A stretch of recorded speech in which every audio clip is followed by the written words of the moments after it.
So now let's move on to our weekly football segment where we cover the top college games and top pro games of the week. Just kind of throw the game out there, give you our picks and our quick thoughts. We're going to do 5 college, 5 pro again. And to start off, we're going to go with the best ranked matchup of the week in college football. 2 top 10 teams, 2 rivals. Number 8, Oregon. Number 7, Washington. 2 teams with quarterbacks probably in the top 10 of the Heisman rankings right now, with Washington has Penix, and then Oregon has Bo Nix. So, man, I almost corrected you there, but then I was like, I don't know enough about college to say whether or not he is wrong. So, good thing I didn't say you were wrong.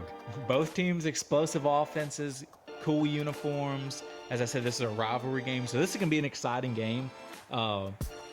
I usually am a big Giant Oregon fan, and I still like them right now, but for some reason, I like Washington's quarterback. I think Washington, this is their year in the Pac-12. I think they get it done, so Washington's my pick. So you pick Washington.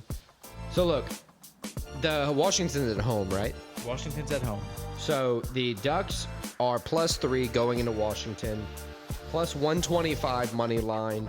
The over-under 67.5. That screams to me that it's going to be a high-scoring matchup. Yeah, both teams have explosive offenses. I think that Oregon is going to do what they've been doing, and that's putting up points when they need to.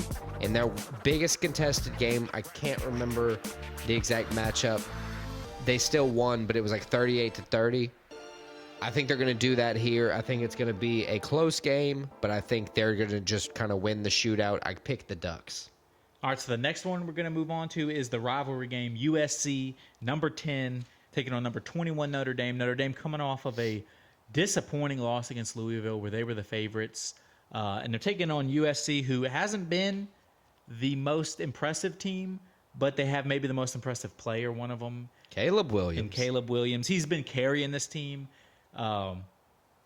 This is going to be an interesting game. It's at Notre Dame. As I said, this is another rivalry game. I had a hard time with this one. I've been thinking a while about it. USC is +114, Notre Dame -125. Something's telling me Caleb Williams is going to come in and win this game for him. I don't think it's going to be pretty for USC. It's probably going to be pretty for him. I think USC figures out a way to get it done on the road. I have USC winning. So I don't know a lot about the gameplay differences. Or I'm still figuring out the gameplay differences between college and NFL. You know, how these spreads come about, how these wild overs and unders just happen every single week. It's because the defenses are... Well, there's so much variety in how teams play all across the country. But defenses are just bad, man. We see that a lot with LSU this season. The Trojans are winning games, but they're winning games because they have to score 40, 50, 60 points to do that. Yeah, they went to overtime against Arizona in their last win. And Arizona's not even that good. You know, like, I agree. I think USC is going to pull it out, but there is a reason that Notre Dame's favored at home. I think it's going to be a very tough matchup. There's also a reason USC's won. Obviously, they're undefeated right now, but they've moved down in the rankings the last 3 weeks. Right. Because they've been so unimpressive. Yeah, it's like you're winning, but if Caleb Williams is the only person who can produce for the team or force production for the team. The whole offense has production. It's the defense. Right, but what I'm saying is Caleb Williams is elevating those players, and the defense is first round underwhelming. Talent. They have NFL talent all over there. Caleb Williams is good. The whole offense is good. So it's crazy to me that Notre Dame is still favored, being 5-2. They're at home, and this is a rivalry game. That's one of the things. I don't They play a lot harder agree. schedule than USC. I don't agree with how the rankings and all that stuff works with the college, but you know, I don't get to say so. I just gotta live with it. You pick USC as well, right? Yeah. All right. Sick. So next game we're moving on to is another ranked matchup. It's an ACC matchup. Number 25 Miami coming off maybe the most embarrassing loss I've ever seen, dude, in my lifetime. They're taking on number 12 North Carolina at North Carolina. North Carolina, the -180 favorite. Talk about that Miami loss. We got to go back to that because that was an absolute meltdown. Miami, Georgia Tech. 40 seconds left. No, ended up when the play ran was like 35 seconds. There you go. 35 seconds left. All they had to do was kneel the ball. They literally did not won the game. line up in victory formation. Georgia Tech had no timeouts. It was literally kneel the ball. They snapped game the ball. over. fumbled it, and with no timeouts, Georgia Tech went 4 plays, 75 yards in like 30 seconds with no timeouts. got the score to win the game, upset Miami. Miami was undefeated previous to that. I mean, that was just one of those losses that has to kill you. That's on the coach, bro. It is on the coach, 100% on the coach. And it's one of those things, it's kind of like when a UFC fighter loses their first fight. How are they going to respond after that? So because either they're going to be uninspired or they're going to come out with a vengeance. I am leaning towards uninspired. Miami has notoriously underperformed over the past like 20 years. North Carolina, they haven't exactly been performing great in that same span, but this year undefeated right now. They have an NFL quarterback in Drake May. So he's projected possibly first round. I think North Carolina gets it done at home.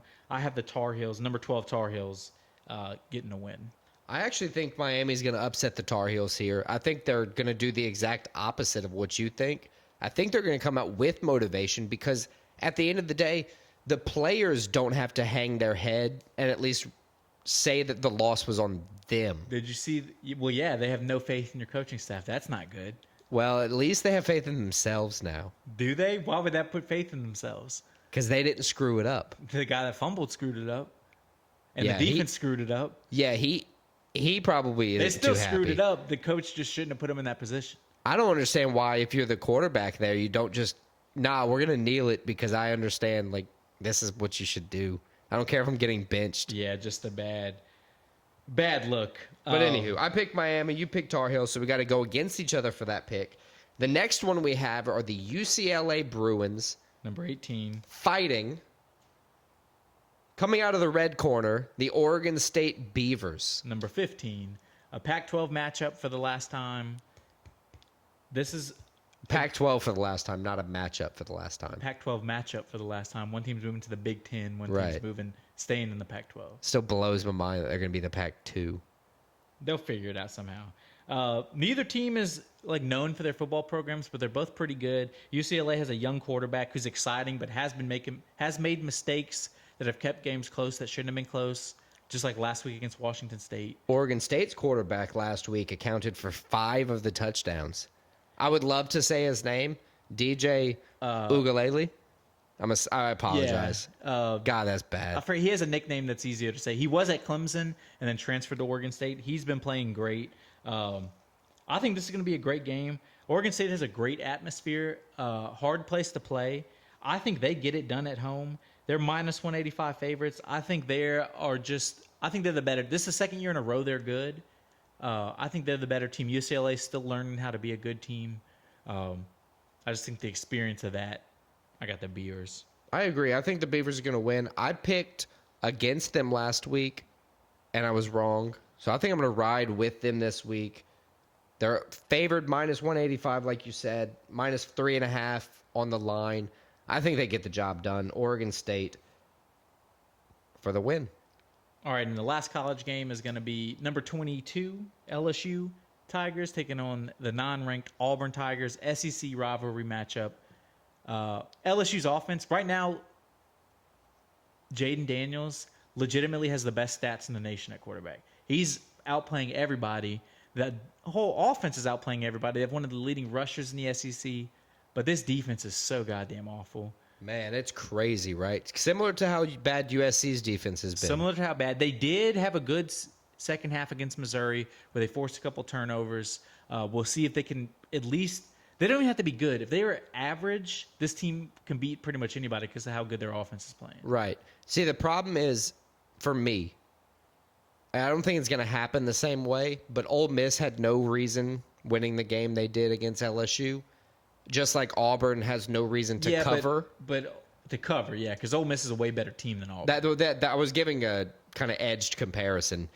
Auburn has no reason to cover in this game, but I feel like they are somehow going to because of how bad LSU's 11.5. 11.5. With an over-under of 60.5. That's begging for another high-scoring game. I'm going to say LSU win. Obviously, I'm saying LSU wins. I think it's going to be high-scoring, but I think they cover. I'm going to say like 48-34. Right. It's not going to be another pretty win for LSU. I think they're going to move to 5-2, dropping the Auburn Tigers to 3-3. Another point for this week, by the way. This is the second week in a row we've had the Tigers versus the Tigers. So to me, that's kind of weird and interesting. But I pick LSU as well. I think they're going to win, but I think Auburn is going to cover that 11.5 because of how terrible LSU's defense has been. All right, so let's move on to our NFL picks this week. We picked 5 games. Really just, there wasn't a lot of great matchups, but we picked really some of the best teams and then a couple of our favorite teams, or one of our favorite teams. The first game we're going to cover is that favorite team. It's the Bengals at home against the Seahawks.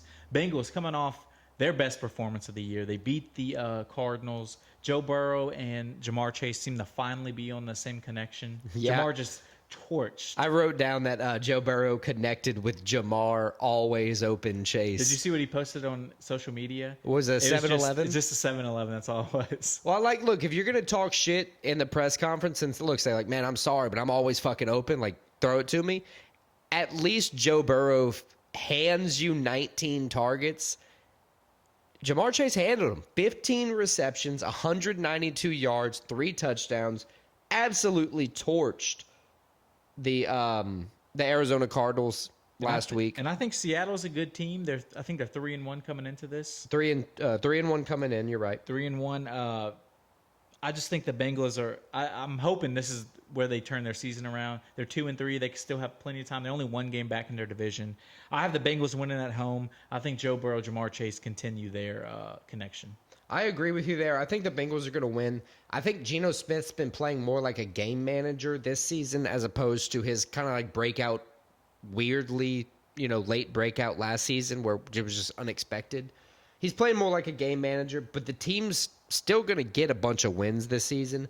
I think the Bengals are going to beat them. I think they're just going to continue to feed Chase the ball, especially with Higgins being injured, kind of just forces that pressure onto him. But that's also going to open up the run game or at least the checkdowns for different passing opportunities if you force the targets to Chase. So I think Bengals win just like you. All right, so the next one we're going to cover is the 49ers, undefeated 49ers at the Cleveland Browns. It's always tough when the West Coast teams go that far east. I just think the 49ers are probably the best team in the NFL. As long as Brock Purdy's playing like he does, they have weapons on offense, great offensive line, a great defense. They had probably one of the most impressive performances of the season on Sunday night against the Cowboys. Yeah, just completely shut them down. Dominated Dak Prescott, made Dak look horrible. Made Dak look like Zach Wilson, Jameis Winston. Or like Dak Prescott. Boom. Danny Dimes. So I think the 49ers are going to come in. I think they're going to give Watson a hard time. Deshaun Watson's not been playing well. I got the 49ers winning on the road in Cleveland. So the San Francisco 49ers are coming in favored by 6 with an over-under of only 37.5. So it screams that it's not going to be a very high-scoring game. I think one of the things we can bank on, or at least I'm going to bank on, is CMC extending his historic touchdown streak. So I'm not even going to worry about it. It's happening. I think if the 49ers stay healthy, this is the Super Bowl champions this year. I think Brock Purdy is just going to as long as nobody, Debo stays healthy, Ayuk stays healthy, CMC and Purdy, they stay healthy, we're good. We got a Super Bowl out of the 49ers.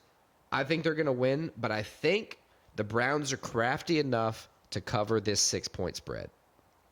All right, so the next game we're going to look at is another one of the NFL's undefeated teams and probably best teams, the Philadelphia Eagles, going to New York, taking on the Jets. Usually they're in MetLife taking on their rival, the Giants, this time taking on the Jets. The Jets coming off of a win against the Broncos to kind of maybe give Zach Wilson some confidence getting the dub. Philly has just been great this year. Right back to where they were They're last season. They're kind of just like the 49ers were like, they don't really have a weakness. They have weapons on offense. They have a quarterback performing great. The only way to beat them is to outplay them. That's and they have a sick defense. I think it's clear in the NFC the 49ers and the Eagles are the two best teams. I think Philly goes to New York. I think they get the win over the Jets. Zach Wilson has not been playing bad the past couple weeks. I think he continues not playing horrible, but I just think the better team wins. Yeah, when the Eagles are playing everybody and just trouncing them, not even letting anybody else show up for the game. They're playing with perfect form, like you They've said. had a few close games. No weakness. Yeah, but nothing that made me feel like they were going to lose. I mean, they went to overtime with the Commanders. I just didn't feel like they were going to lose. It's a divisional game. Those are just tougher, naturally. Those teams, for whatever reason, I don't understand that. A team that's obviously so much better, how does the division... It's the NFL. Yeah, but the divisional games, it's just crazy that it can be that close when the teams are It's that more far about, apart. like, schemes and stuff. I agree. I think the Eagles are going to push their way to victory. And I don't have an issue with that play either. I think whatever. If you can't stop I don't understand why. Stop complaining. I don't understand why everybody's complaining about it. So we both got the Eagles. Next one we're going to look at is the Detroit Lions, one of the most entertaining and surprising teams in the NFL. Taking on another team that's kind of surprising too in the Tampa Bay Buccaneers. It's two quarterbacks that everybody thought kind of they were Done? Somebody else's trash, I guess you would say. Jared Goff, he's come in and he looks great with the Lions. Man. And then Baker Mayfield, he was definitely somebody people wrote off. And he isn't, it's not like he's been playing like an MVP. He's not playing lights out, but he's playing great. He's playing great, and you can tell the team actually likes him. Yeah. And it's a good surprise. Good to see him doing well. I think everybody's going to be picking Detroit in this game because of how well they've been playing, but I just think there's something about going to Tampa. I think Tampa's a gritty team. I think they like, as we said, Baker Mayfield. I think they're going to play for him. I think the Bucs somehow, some way, don't ask me how, figure out a way to get a win over the Lions. So the Lions, man, they're a crazy team with Hutchinson on the defense. They made the best trade they could have made with Jared Goff trading Stafford, making that swap. It seemed initially that they lost that trade too, with the Rams immediately going to win a Super Bowl. But now it's starting to look like Detroit's had the last laugh. It seems like the system's starting to work better for Goff. It worked for both teams because you can't say the Rams don't regret anything. They got I think both teams won the trade, but the last laugh goes to the Lions. You got a little bit better depth out of them. It's a cheaper trade, so it was easier to get a couple other pieces for them, and they also weren't good, which gave them a couple picks, or a better pick, I should say. I do think the Lions are going to come in here and win. I agree the Bucs are gritty and they're a tough team, but I think the Lions just all around better offense, better defense. I don't think the Bucs are going to have what it takes here. All right, and the last football game we're going to cover is Sunday Night Football this week. The Cowboys at the LA Chargers. This is one of those, you don't know what, with these two teams playing. These teams play crazy games where they can either blow teams out, get blown out, have crazy turnovers, crazy plays happen. I think this is going to be a super entertaining game, and I think the Cowboys, this is the kind of game the Cowboys are going to come in and win. I agree. I think the Cowboys are going to win here. They have a 2-point favorite with an over-under of 50.5. There's definitely going to be more Cowboy fans in LA than Charger fans. Dude, the Chargers are weird. Justin Herbert can't catch a break. I think we were talking about this a few weeks ago, and you kind of pointed out. It's not that he can't catch a break. He's just not clutch. I like him. He has all the things you want in a quarterback. He just doesn't win. He doesn't know how to win games. It's weird. It's so weird because they're such a good team through and through. They have didn't do it in great college. Run game. He was at Oregon in college, and they were always good, but they never were like a great team. Yeah. So Mike Williams out for the rest of the year, Achilles injury a couple weeks ago. That hurts the Chargers offense. Playing against the Dallas defense that we have seen all season. Granted, I know they've only beaten the Patriots, the Jets, and the Giants, which, Still in it. I hate that argument because it's like it's the NFL. Every win counts the same. So. But those are just worse teams. They got blown out as soon as they faced somebody like the 49ers. But I think Dallas is going to win here. I agree with you. It's going to be a shit show of a game. I don't even think it's going to be a shit show. I just have no idea it could be the greatest game of all time.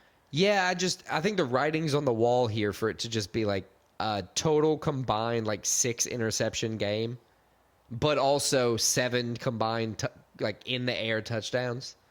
I think it's just going to be a shit show. I picked Dallas. Who do you have? I have Dallas as well.